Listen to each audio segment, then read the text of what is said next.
Hello, everyone, and welcome to our very first episode of Quality Unfiltered. I'm Parveen and I can't tell you how excited I am to finally doing this our very first episode. And hiya, I'm Suman Bala. Been talking about doing this for ages, a space where we can have open, honest conversation about what quality really means in today's tech world. Exactly. No buzzwords. Let's just talk about real stories, our experiences, our challenges, our reflections coming from our work and everything around quality and leadership roles.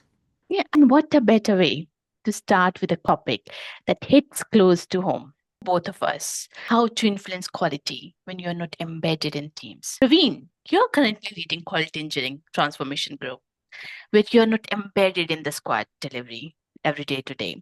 Challenges you face when trying to influence quality from this position. Yeah, I know this is one of our both topic, right? When we are not embedded within the teams and we have to influence quality, people might feel like, oh, you have this role title, so it might be very easy because it looks like it's an authority, but it's not. It is more about people and process. How do you build that trust? How do you connect with people? How do you bring people to the journey?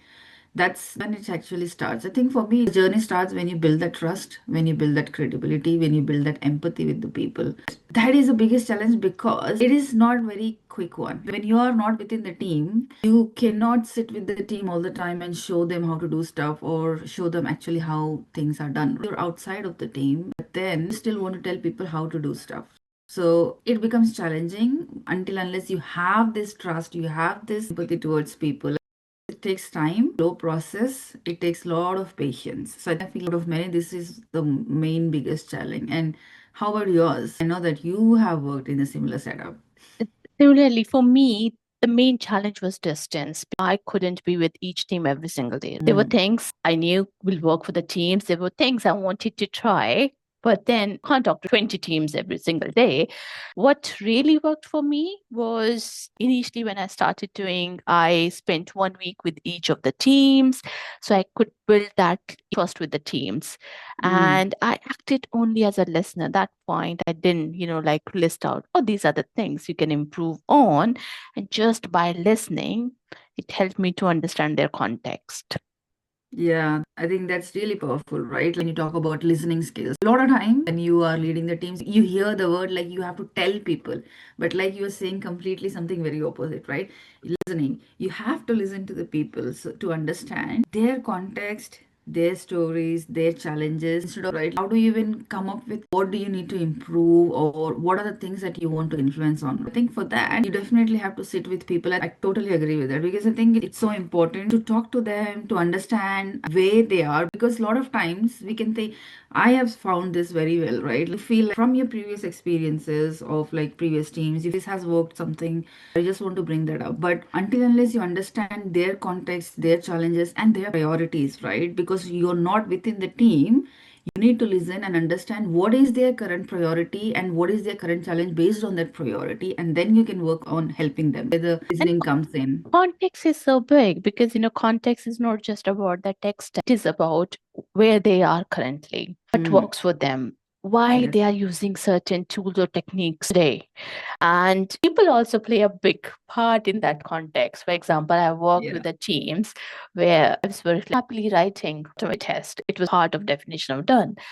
I Mm, worked with a team where QAs were like, we don't want devs to write tests. We just want to do it on our own. So the context is not just about tech stack. It's not yeah. about where their priorities are. It's the people are part of that context. Absolutely. That's the biggest difference, right? Because in your example, right, you just can't just go into the team with the context that you shared about the second team where the QEs didn't want to have definition of done. You just go there and say, like, you know what, I want all the devs to write the test because that's a good practice. Because that takes a different journey because you need to go from helping the team to understand why you're proposing what you're proposing, right?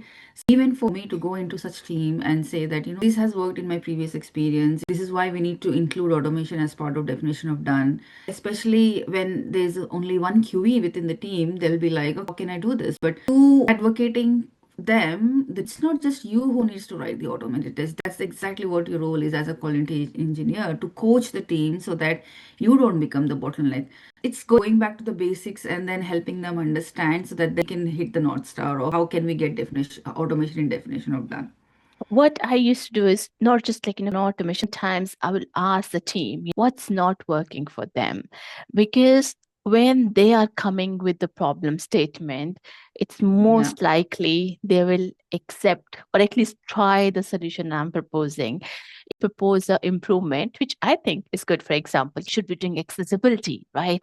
But they Yeah. might think it's a business to business solution they're working on. It's not customer Mm. facing, and maybe accessibility is not their first priority at that minute. Maybe the priority Yeah. is how they can deliver quickly and keep up with those business change demands. I Mm. always ask them what are the challenges they are facing, and then within that team, there could be, developer or QE or business analyst or at least one team member who really Mm. wants to improve that problem. I know this is my ally. And I stick to them. I talk to them on a regular Yeah. basis, bounce off some ideas, what they think in a work. And then, oh, have you tried this? Because now I'm not imposing a solution. I'm kind of saying, Yeah. have you tried this? While trying, Mm. their own solution. And that's how I worked. Yeah, I think that that's again another interesting aspect, right? So that makes me ask you this, like you say, like, want to talk to people to understand their challenges. So did you ever find difficult people don't open up, especially when you're new? Then, Percent yeah, because they just feel if they are going to open up to you, they are, being vulnerable. But when I was, spending time with them, I would, attend their stand-up meetings, sprint planning, refinement meetings, or any technical discussion they might be having within the team or retros. I will just sit silent. I wouldn't say anything during those retros when they said something didn't work. I would just mm, listen, and that helped me to kind of identify there. And I have found sometimes people tend not to share things in a group, and I did, yeah, like lots of coffee chats at the start, and I shared my abilities because yes, I'm in this role, but doesn't mean I know everything. Once I oh started wow, sharing, how I failed in the past, then people opened up because now they knew, yeah, she's not perfect. They could tap into my failures. That helped. yeah, that's so cool, isn't it? Oh my God, that's amazing, right? My experience, right? When you have this title, you just feel like you have to come across as a knower, like you know everything, right? And then Yeah. you can't just say, "Oh, I don't know," like because it's kind of a pressure. It makes you think like, "Oh, if I say I don't know, then people might feel like, how come like this person is a lead, or how come person can help us when you say that, right?" But I think that's such a the thing that you have shared. I think I totally relate to this, and I totally agree to that. That I think that should be normalized, right? Like, title doesn't matter. Like no matter you are a lead, you are head of quality engineering or anything, it doesn't matter. Like I think you as a leader, when you show that as an example, that okay, you know what, I'm here. Like I'm here to listen to you because even I'm learning because I don't know. So that kind of helps. They're giving them a little bit like, oh, okay, she's coming here to listen without pre-assumptions or any kind of biases or anything, right? Anything that's already in your head, and then they will feel like, okay, I need to help her understand where we are because she's saying that I don't know. 100% leaving those biases out of the door really helped because once I left what my definition of what good looks like out of the picture, Mm, I start to understand, what they would like to improve, what would be good for them. Especially when you're doing these within delivery teams, it's easy to measure success. We mm, delivered X feature, right? yeah. We had zero P1 defects in 1, 2, 3 releases like that. But when you're not part of them, it's difficult to measure those successes as well. When I started asking them what their definition of good looks like, and I told them, okay, I'm here to help you support to get to that good Mm, point. And maybe, we might break into small milestones because in the end, I also have to report back how the team is improving quality. So some metrics really helped. So if you have to measure metrics where we are not talking about delivered feature X or no P1 bugs, what other metrics will you consider? I know metrics is one of the topic that it becomes so different to different. I've been into different companies, and it's been different meaning to to what we mean for metrics in different teams as well, right? It totally depends. Like for example, like, there are certain teams because of how can start as a journey. Initially, you can start as showing what is the data that people your senior leadership needs. What is the information they're looking for? Understand their pain points and challenges of like, okay, are they looking for some progress, or are they looking for what are the number of production incidents, like, for example, to see like, how stable, show how stable the system is, but at least how happy the users are, for example, because if there's less production in, like, if there are less downtime on the system, right, then the more happy customers are, right?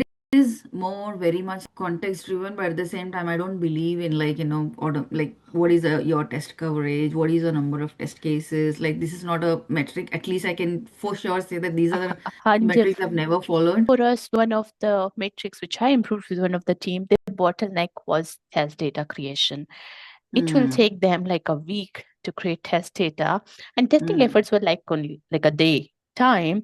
So we automated test data generation for them. We reduce that bottleneck, right? Test mm. automation doesn't have to be always automating the test cases. We just automated test case data generation for them, and then they Yeah. were doing automation. So we reduced that bottleneck. So Mm. metrics for this metrics could be yes, reduction in bottlenecks, right? Yeah, exactly. And it could be something like, for example, if you have a legacy system, that is like, when I say legacy system, it's being maintained and no new features are being added. What is the metric that you will cover for? Like, how much is regression or end-to-end test that's being automated, for example, right? So this is an example that one of my previous company that I was working for. So one of the client that we were working for. So we had this kind of a challenge where we wanted to showcase. So this shows metrics is so context driven. It's not just context driven in terms of like what product you're working, what tools you're using, but what is the mindset of your senior leadership? What is the mindset of Mm. the, like, Looks like of the the metrics could be a topic of its own discussion, isn't it? yes, yes, yes. It's a big topic that we can cover in one of our episode. Yes. And can you also think of some of the initiatives you took just to bring everyone together? Because what I Mm-hmm. feel is when you're leading multiple teams, you might notice there are silos between different teams, and each team is Yeah. doing good, right? Yeah. So, any initiative you took to bring everyone together?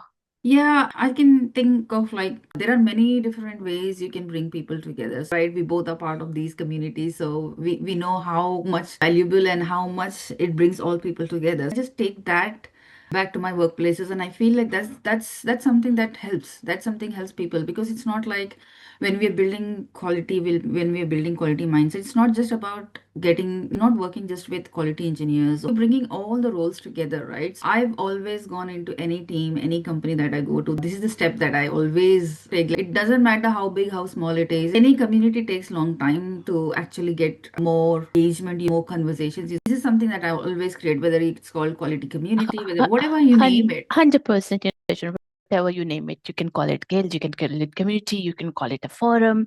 Yeah, And communities have the special place in my heart yeah, because there you can talk about your problems without being judged. You can rant. yeah. You can share even the tiny success, and people will cheer for you. Wherever I've gone, I have also started communities. It could be, just accessibility community focusing on that, and Yeah. everyone in the business is welcome to come to those communities. They are not just like quality engineer testing focused. Even Mm, when in my current organization we have a quality engineering of like practice community, but there are people from like technical lead and mm, others are also part of that. When I was at EasyJet, what I did was I started test parties because when it's a party, right? And it was like, you're actually going to have fun because testing is mm, fun. Would you bring people together, like people who are directors, level, head of engineering, and we'll pair them with one of the quality engineer tester, and they will do some expertise testing on mm. website and come together. And they were like, gosh, we found so many. And at my current workplace, we are doing bug patch. And that is also a community, right? Because That's, you as a yeah, team yeah. it's people are Mm, in the team are coming together to yeah. improve the quality of the product. Yeah, absolutely. And that also like reminds me, I do similar things where even in my previous teams or even my current team, that we try to do lean coffees. We try to alternate different things so that it doesn't become more like, we're doing the same repeated stuff. So, Doesn't matter as yeah, long as you have a space where you can yeah. share and you're People, enjoying those conversations. exactly. So we kind of do lean coffee sessions where, like, it's very open forum. It's not like an agenda. There's no, like, people can just talk about, bring in their ideas, their topics, their challenges, their pain points. So this is another way, like, again, different ways of getting people to talk about their pain points. So I think that's another thing. And then sometimes, like, I bring in people from community itself who can speak some relevant topic, or sometimes more, interesting topics from outside, so that it becomes like it's not just you who are talking about quality in the similar way of what you like, advocating for. It's like it's not just you, it's like outside, like, it's like thought leaders all, so everyone is talking about the similar language. So I think it's just trying out different ways depending on where you are. Yeah, 100%. Because as long as people are talking, you will find something to improve. Yeah, absolutely. Totally true. I really enjoyed this conversation. There's still a lot more that we could cover, but I think, yeah, for now, I think we'll continue, right? We'll have many episodes that will record. So I really, really enjoyed our conversation, and it touched upon a lot of things. We started off with influence, right? But then we spoke about building trust, where to put our priorities on, and how can we lead change, and even without being in the team. So I think we covered a lot of things today. Yes, same here, because I think even though we touched on lots of things, for Mm, me, the main key takeaway is that influence doesn't come from the position, right? It comes from the connections. The more you listen, the more you understand how team works, yeah. easier it becomes to guide quality in a meaningful way. Yeah, absolutely. And I think it's also like, I think the point that you shared about sharing your vulnerable side, right? I think that brings, right? Remembering that it's a journey and you don't have to get it perfect from day one or even from day 30 or even day 90. It's never a perfect journey. It's too many experiments. Like you'll have lots of, oh no, I should have not done these kind of moments, right? You'll have this. You'll have a lot of failures as well. But that failures is something that will teach you, that you learn out of it, and it all adds up to to build much more stronger relationships and much more better outcomes, right? Yeah, and exactly. We shouldn't be celebrating just successes. We should be celebrating our failures as well, because with each failure, you do learn. And I hope that's what Quality Unfiltered becomes, a space to share those moments and lessons and honest reflections that help us all grow. Yeah, absolutely. And thanks to everyone. You're listening to our very first episode, and thanks for tuning in, for listening in. And if you liked our conversation, do share. Maybe someone might find it very useful. I will Yeah, say we would thank you. love to hear from people, right? Tell us your thoughts. And how do you influence quality when you are not embedded in the teams? Until next time, keep leading, keep learning, and keep it unfiltered. Awesome. Thanks again for listening to Quality Unfiltered. Cheers. Bye now.